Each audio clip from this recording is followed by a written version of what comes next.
ho amin'ny fanahinareo anie ny fahasoavan'i Jesosy Kristy Tompo. Hitsangatsika riavana hideran'ny Tompo amin'ny famakiana ny salamo fa 100 salamo fa 100 amin'ny anaran'ny Tompo.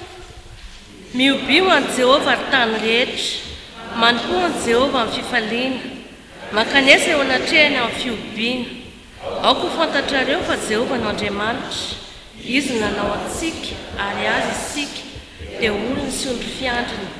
Midira eo amin'ny vavahadiny amin'ny saorana ary eo amin'ny kianjany amin'ny fiderahana.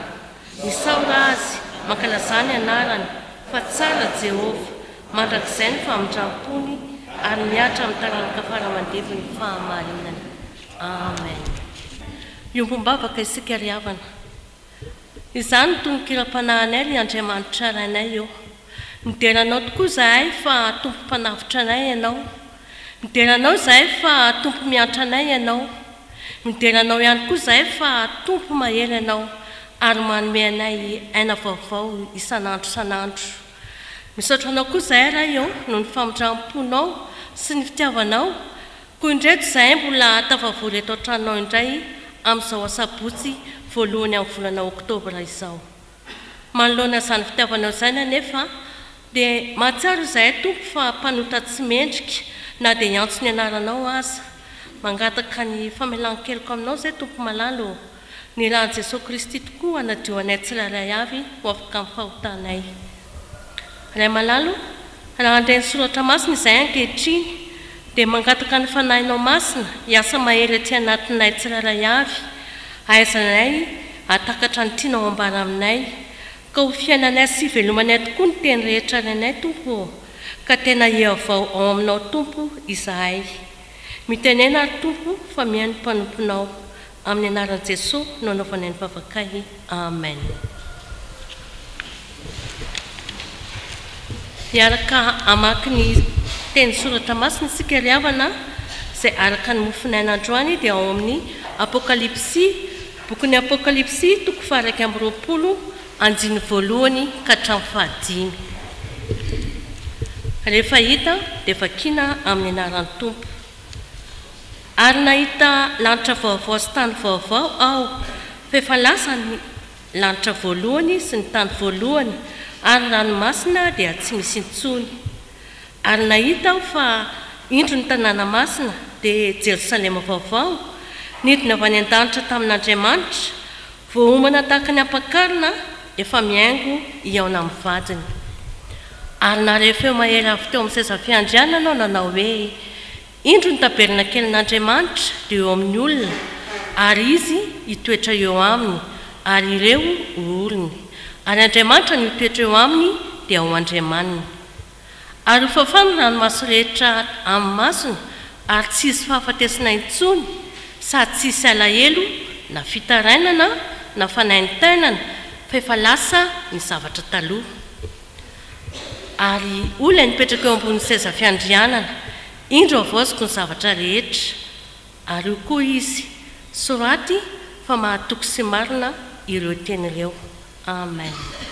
Ray masino, manamasina ny amin'ny fahamarinana, ny teninao ny fahamarinana. Amen.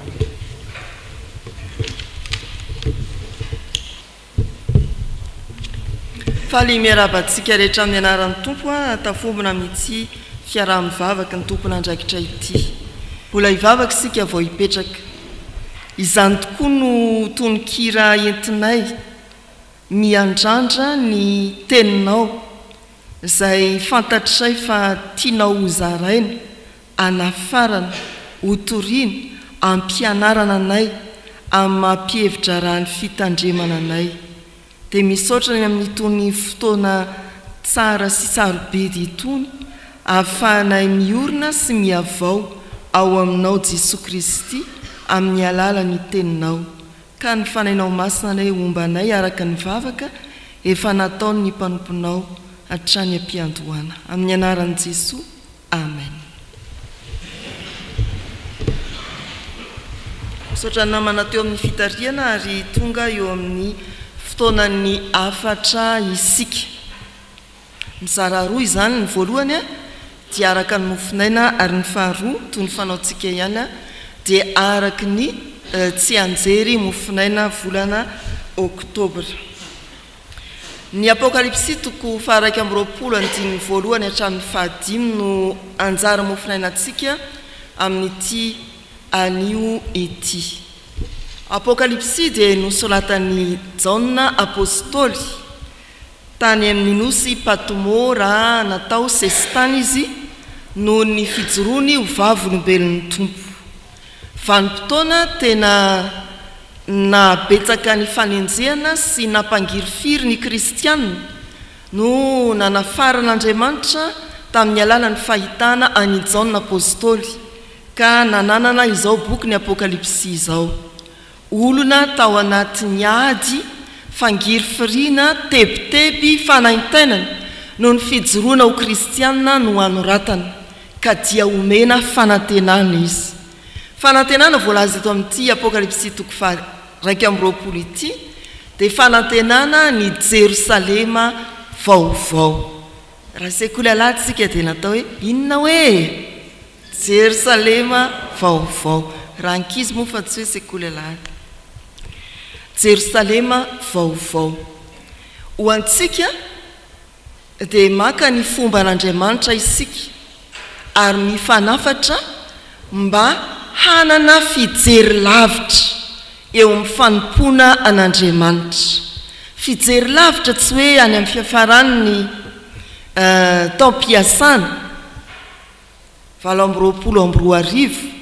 Fijery lavitra tsy hoe any amin'ny fahanteranao na any amin'ny zanaka manjafy sy ny zafiafinao, fa ny fijery lavitra izay ampianariny Baiboly antsika dia ilay Jerosalema vaovao. Eto amin'ity izao tontolo izao ity dia feno fahoriana hoy ny soratra masina. Mainka moa antsika kristianina tsapatsika izany amin'izao vanim-potoana raha antsika mian'izao fa miamafy ny fiaretana tsy maintsy hatrehantsika kristianina.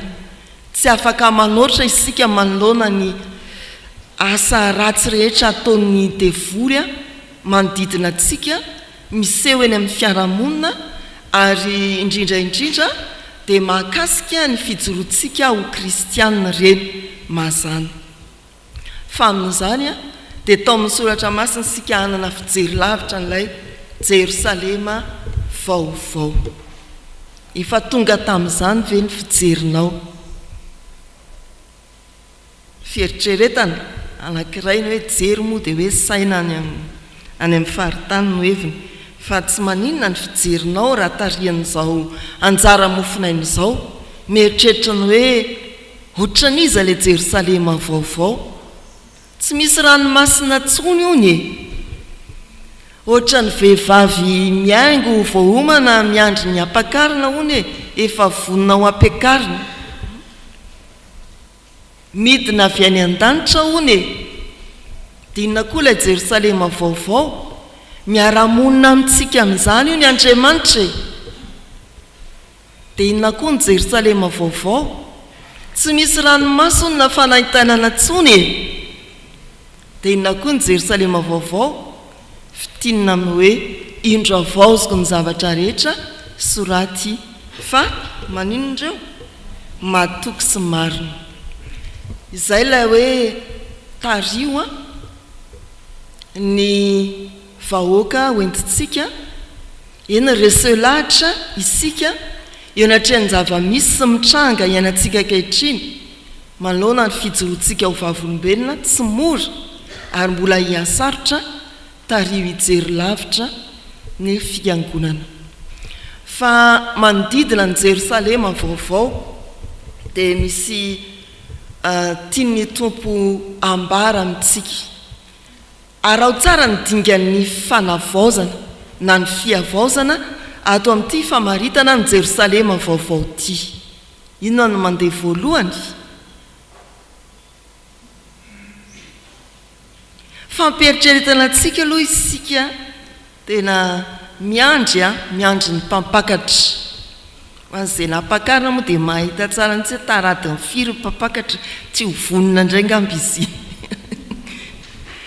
Miandry mpampakatra. Ny faharoa, arao tsara ny fanavaozana fa Andriamanitra dia maneo ny fahavononany iara-monina ary eo ny tena manomboka ilay fanavaozana. Andriamanitra miditra miara-monina ao amin'ilay taberna kely hoy ny soratra masina. Eo no manomboka ny tena fanavaozana. Isika mpanompon'Andriamanitra zany dia antsoina mba ho vonina iara-monina amin'Andriamanitra, ary tsy hoe ianao rery zany fa isika rehetra ny mpino tsy ankanavaka, tena hoe iara-monina. Tsy ianao rery zany fa isika rehetra. Ka ny fanarana ny fanavaozan'Andriamanitra dia amin'ny fahavononanao koa iara-monina amin'ny hafa. Tsy ianao rery sy Andriamanitra ka hoe zasy ny azo fijaliana mpanjiniko mafeto, tsy tia lala zay aloha sy aoriana kavisakavanana, tsia fa dia ny ety dia arao tsara ny fanavaozan'Andriamanitra. Miara-monina amintsika ny Tompo dia n'izao teny tonga nofo miara-monina, ary hatrao amin'ilay Jerosalema vaovao dia mbola miara-monina amintsika Andriamanitra. Mianara manaraka ten'izao ny fanavaozan'Andriamanitra, miavaoza amin'ny fifandraisana. Ataovy manan-karena fifandraisana ianao. Raha ireo sika ireo dia mierika ireo hoe iza zao mbola tsy mifandray aminao, fa isika ireto iara-monina. Zao tsika samy manana ny tranontsika daholo, dia ato ny trano be iombonantsika iantsony Tompo atsika, mianara miara-monina manaraka n'ilay fanavaozan'Andriamanitra. Fa amin'ny Jerosalema vaovao io nidingana manaraka izay ambaran'ny Tompo manaraka ny Baiboly nareo, dia ilay fanambarany hoe tsy misy ranomaso, io ny dininy fahatelo izay. Ahoana hoy ny soratra masina? Ary izy toetra ho aminy, ary ireo olony an'Andriamanitra ny toetra ho aminy dia ho Andriamaniny, ary ho fafany ny ranomaso rehetra amin'ny masina, ary tsisy fahafatesana intsony, sady tsisy alahelo na fitarainana na fanaintainana, fa efa lasa ny zavatra taloha. Mba tena marina koa ve zany? Fa izany ny famaritan'Andriamanitra n'ilay Jerosalema vaovao.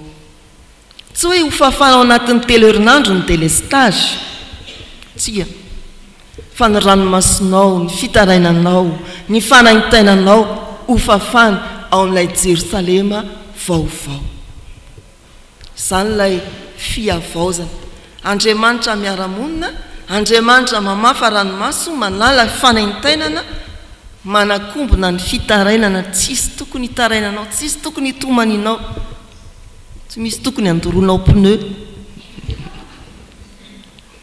Izany ilay Jerosalema vaovao. Dia manaraka ihany sika ny fanavaozana izay atolotry ny Tompo hoy izy hoe indro avaoziko ny zavatra rehetra. Tsy mijanona ty fiavaozana ty raha tsy tanteraka. Fiavaozana tanteraka. Ianao mieritreritra hoe zavatra rehetra dia angamba ny WP-ngonana zany, angamba ny vady aman-janako zany, fa zavatra rehetra tsy hitatsika pesipesenina amin'ny fijerin'Andriamanitra zany. Arao ry havana ny fanavaozana entin'Andriamanitra eo amin'ny fiainantsika sy ity zao tontolo zao ity. Ireo ny afatra miainga amin'ny anjara mofinainantsika araka ny Apokalipsy 2:20-5 nde isika hitarika ny fiangonana ao anatin'izay mety ho sarotra hidirantsika amin'ny fiandrasana ny fiavian'ny Tompo tario ny fiangonana mba hanana fijery lavitra ny amin'ny Jerosalema vaovao. Ary eo ampiandrasana ny fahatanterahany teny fikasana ny amin'ny Jerosalema vaovao dia hitarika ny fiangonana koa isika anaraka tsara ny fiavaozana miaraka amin'Andriamanitra. Atomboka Andriamanitra ny fiarahany monina zany, ametrahan'Andriamanitra teny fikasana fanafoanana ny jaly samihafa izany, ary tonga amin'ny farany fiavaozana ny zavatra rehetra. Tonga amin'ny farany fiavaozana ny zavatra rehetra, ary asan'Andriamanitra ny fanavaozana.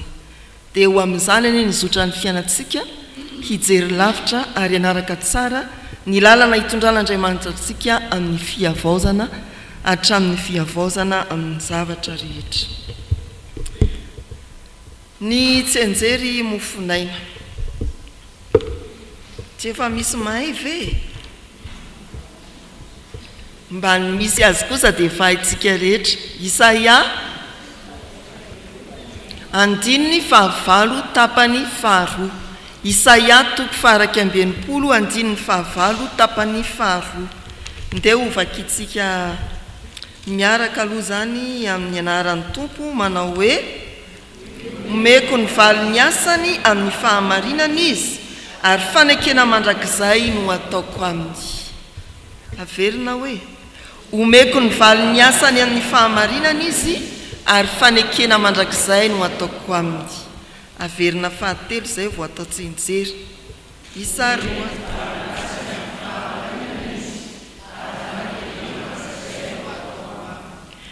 dahoary averina tsenjery hoe omeko ny valinasany amin'ny fahamarinana izy ary fanekena mandrakizay no ataoko aminy dia aloha averina le tamin'ny farany Jakoba mametsifetsy olony dehibe mihitsy Jakoba toko voalohany 2 sy 7 tao fifaliana avokoa raha hiaran'ny fakapanahy samihafa satria fantatrareo fa fizahn-toetra ny fonareo dia mahatonga fahareta mahay tsara tsy efa niainana zany tsenjery zany draidreidrery niainana mihitsy io a eny ary ao amin'ity tsenjery mofonaina ity a izay faminaniny Isaia mpaminany ho an'ny zanak'Israely izay niverina avy any Babilôna ary nivantana fantrana tao an-tanindrazana rehefa niverina avy amin'ny fahababoana tany Babilôna ny zanak'Israely dia namantana fantrana satria moa fantatsika fa raha nambabo any zanak'Israely ny firenena babilôniana dia nentiny avokoa ny manan-karena ny marani-tsaina izay arena rehetra hatramin'ny arena tao amin'ny tempoly dia nentina tany Babilôna ny antavela tany an-tanindrazana dia ireo olona izay tsy afaka loatra amin'ny ara-karena amin'ny ara-tsaina amin'ny fahaizana mampahalalana enina amin'ny fahatsarana azy bika manendrika ny tino an'izay reny navela tao ary Daniela sy ny namana anie ka zatovolahy fatipatenany tsy hoe marani-tsaina fotsiny fa sady tsara bika ny tsara tare ndao hoentina dia nitezaina tao amin'ny lapan'ny mpanjaka ny Babilôna fa hitanareo amin'izany ny vokany sady efa avany fahababoana izy efa lany tany ny heriny tany amin'ny fahababoana mivantana fantrana izy ao an-tanindrazana dia nalefa ny teny faminaniana raha manaraka amin'ny bokyny Isaia sika ny voalohany dia famotsipitsorana ny fahadisoana ny faharoa dia fitaomana ibebaka ary aty amin'ny fahatelo izay misy ity toko faharaiky ambienipolo ity dia filazana ny fanarenan'Andriamanitra ny famonjen'Andriamanitra manavao mihitsy ny fiainan'ny zanak'Israely avy any amin'ny fahababoana ny vantana fahantrana izany Andriamanitra miainga azy ary izay fiavaorana izay miainga raha ny andiny ny fahavalo miainga amin'ny fahampatsiarovany tompo fa izy dia Andriamanitra tia fahamarinana sy rariny Andriamanitra tia fahamarinana sy rariny Andriamanitra ampatsiahiviny izany satria tokoa tao anatin'ny fahantrana dia ny fanambaka sy nampiatra ny tsirariny tamin'ny mpiray tanindrazana taminy ny jiosy namana dia ampatsiahiviny tompo hoe za Jehova dia tia rariny halako ny fandrombahana amin'ny faharatsiana halako fandrombahana amin'ny faharatsiana ery moa dia hoe tonga any am-piangonana ke zany halako ny alatra tao fanatitra hodorana le alatra avy any ivelany any zany no entana tao fanatitra hodorana tsy tiako zany hoy Andriamanitra miainga amin'ny fahamarinana ilay fiavaozana ary miorina indrindra amin'ny faneken'Andriamanitra homeko ny valiny asany ny fahamarinana izy ary fanekena mandrakizay no ataoko aminy. Ireto ary havana ny afatra izay tononona amintsika tompon'andraikitra eto amin'ny fiangonana. Ny voalohany isika tompon'andraikitry ny fiangonana dia tsy maintsy anomboka ny fiavaozantsika amin'ny fiainana ny rariny sy ny fahamarinana. Atombohy amin'ny fiainana ny rariny sy ny fahamarinana ny fiainantsika. Eo ny fiavaozana voalohany. Raha toka mandalindalina kokoa ny amin'izany isika amin'ny soratra masina, iza moa ny fahamarinana? Jesosy Kristy ilay fahamarinana. Atombohy amin'ny fiainana miaraka amin'ny Jesosy, ny fiainantsika miavao. Eo no ny fiainana miaraka amin'ny Jesosy ny fiavaozana. Korambola tsy nanomboka fiainana niaraka tamin'i Jesosy ianao hatramin'izay elizay, izao no fotoana te hitondranao ny fiavaozana Andriamanitra. Atombohy miaraka amin'ilay fahamarinana dia Jesosy Kristy ny fiainanao. Eo dia efa ho hitanao fa tena vaovao ianao, misy fiainana vaovao izay iainanao. Atombohy amin'ilay teny tonga nofo, atombohy amin'ny sitrapon'Andriamanitra, ny fahamarinana ny fiainanao. Eo ny fanombohana ny fiavaozana. Raha toa efa nanomboka fiainana miaraka tamin'i Jesosy ianao, dia jereo tsara indray ny sitrapon'Andriamanitra ny soratra masina no hoe aiza amin'ny soratra masina no mbola tsy nekeko anavao aho teo amin'ny fiainako. Aiza amin'ny soratra masina no mbola nilaviko ka tsy noraisiko hanavao aho teo amin'ny fiainako. Dia mandroso tahaka izany ry havana ny fiavaozantsika. Fa izay ny anjarantsika eo anatrehan'Andriamanitra, mandray ny fahamarinana ny soratra masina ho fiainana.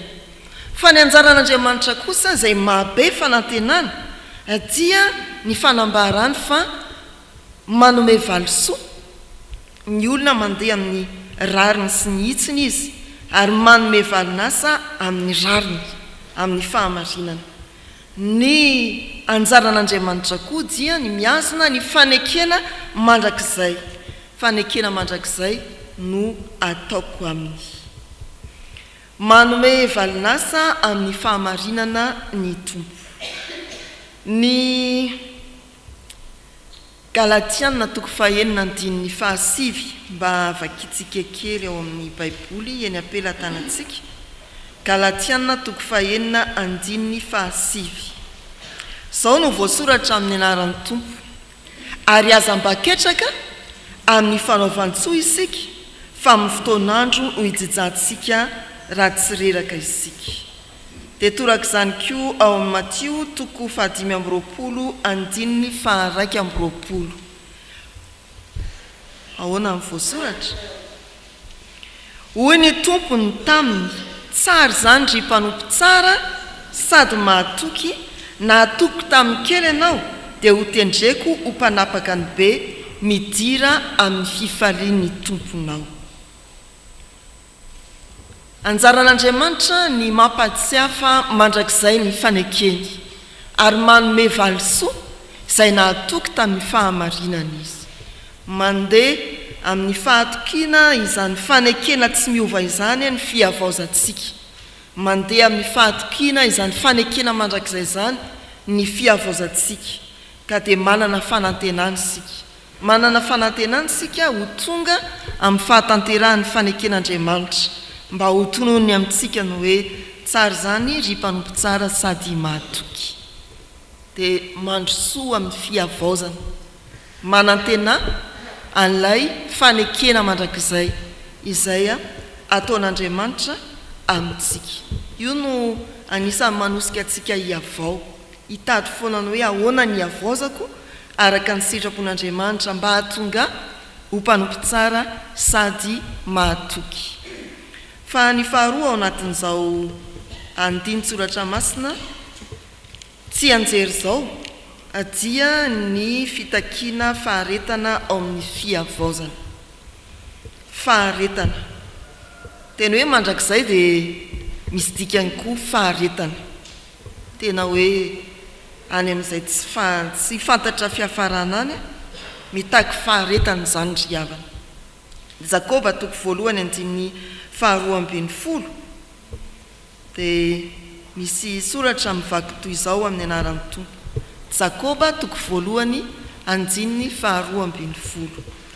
Sambatra izay olona maharitra fakapana fa rehefa voazatoetra izy dia andray satry-boninahitra fiainana, izay no lazain'ny tompo omeny izay tia azy. Dia ao amin'ny Timoty 2:2-2:20 na tsy matoky azysika mbola matoky ihany izy.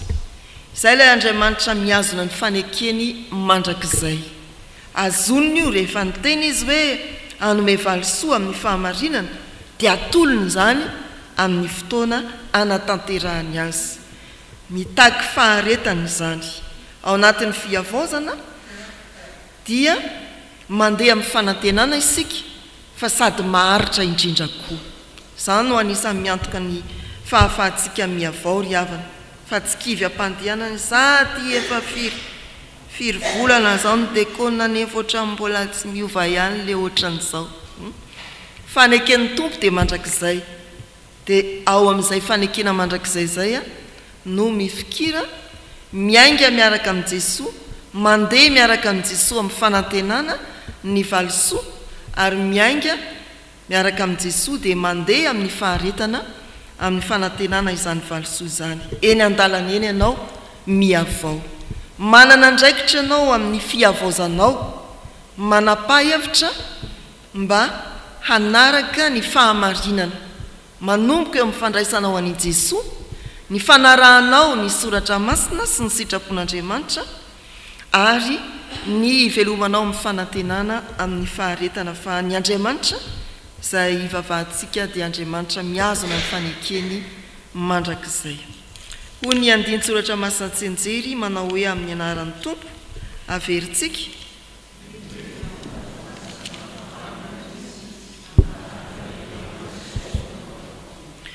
Omeko ny valinasany amin'ny fahamarinana izy ary fanekena mandrakizay no ataoko aminy. Ny tompo any ry havana hiara-nomboka fiainam-baovao amintsika ao amin'ny Jesosy, ary dia hanavao antsika eny am-pandehanana mandra-pahatanteraky ny fanekeny izay azon'ny mandrakizay. Amen. Hivavaka isika. Endreny fifalianay Andriamanitra no ny teninao ary dia misaotra anao izay satria tao aminao anana fijery lavitra raha monina eto amin'izao tontolo izao, feno fahoriana sy ady amin'ny fahasarotan'ny fiainana, tsy eto Madagasikara ihany fa maneran-tany araka ny endrika isehon'izany isapoky sy isa-pirenena.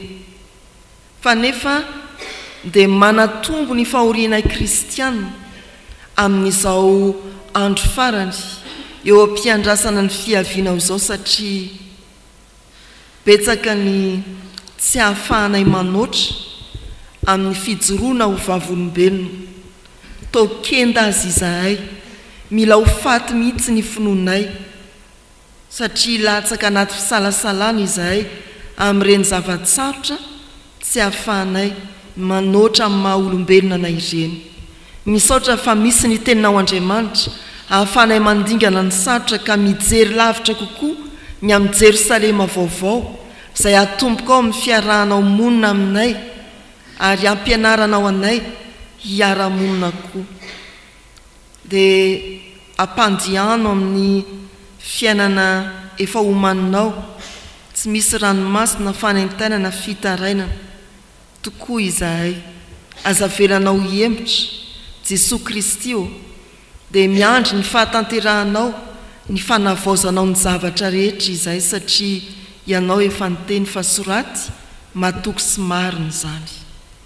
Dia mankasitraka anao koa ny amin'ny tsy anjery amin'ny ity volana Oktobra ity, mametraka anay eo amin'ny teboka fiangana dia ny fiainam-baovao ao amin'ny Jesosy Kristy, eo amin'ny lalana izorana miaraka amin'ny Jesosy, omban'ny soratra masina sy ny sitrapony entimiaina hiavaozanay isan'andro mandrakariva. Ary indrindra Tompo dia mbola feno ny fanantenanay ary mampaharitra anay ny amin'ny fanantenana anao Andriamanitra miazana ny fanekena mandrakizay. Matoky izahay fa amin'ny fotoan'andro anankiray dia orenay avy amin'ny vavanao ny teny manao hoe tsara zany ry mpanompo tsara sady mahatoky na atoky tamin'ny kely ianao tendreko mpanapaka ny be dia antenaina sahady ny tanam-pitiavanao handray anay ary hampandroso anay ao amin'ny mandrakizainao amin'izany fotoana sarobidy sy mahalinana izany. Jesoa mbola ety amin'izao tontolo izao ny fiangonanao izahay kristianina tsirairay koa dia raisinay ny adidy amin'ny mahafanjaka-pisorona ny fiangonana mametraka eo am-pelantananao ny fiainanay tsirairay avy, ny fiainany manodidina anay ankonana, ny fianakaviana, ny mpifanila-bodirindrina, ny mpiaramonina, ny mpiara-miasa, ny mpiara-mianatra, eny ny mpiara-dalana aminay. Izy ireny dia manana izay mahatery azy, eo ny tratry ny tsy fahasalamana, eo ny mety misedra olana, eo ny manamanjo, ao koa nefa ny tojo fifaliana, ao ny manana fikasana. Amin'izany rehetra izany dia aoka ho tsapanay fa na dia ety amin'izao tontolo izao azy izahay dia mitsatoka eto ianao Andriamanitra miaraka amin'ny azo fijalian'i Kristy sy ny herin'ny fitsanganany tamin'ny maty ka afaka hitondra fiavaozana ho an'ny tenanay sy ny manodidina anay. Ary dia keo ry Tompo ny hamangy ny firenenay ny hiara-manomana ny fotoam-pifidianana amin'ity firenena ity dia ianao koa no hijery ny fiangonanao isan-drafitra na ny foibe FJKM na ny sondaparitany na aty amin'ny isa-pitandremana. Matoky izahay fa tena eo ambany masonao ny fiangonana ary hodidininao fiarovana amin'ny alalan'ny anjelinao satria matahotra anao. Dia androso amin'ny tapany farany amin'izao fotoana izao izahay ny rojom-bavaka.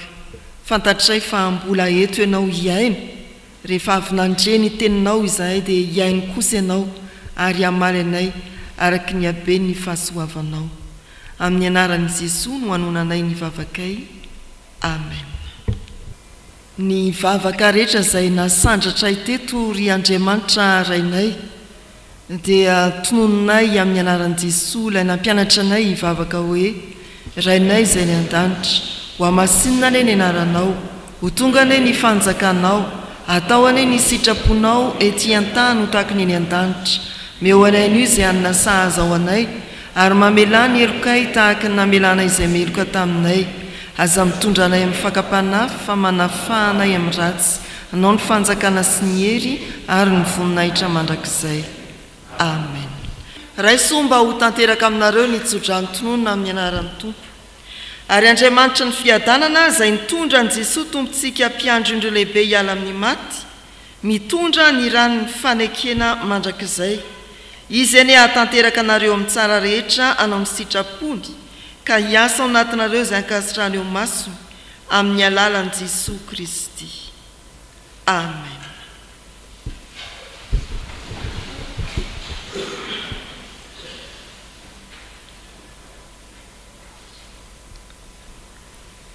Ho an'Andriamanitra irery ihany ny voninahitra, amin'ny anaran'ny Ray sy ny Zanaka ary ny fanahy masina.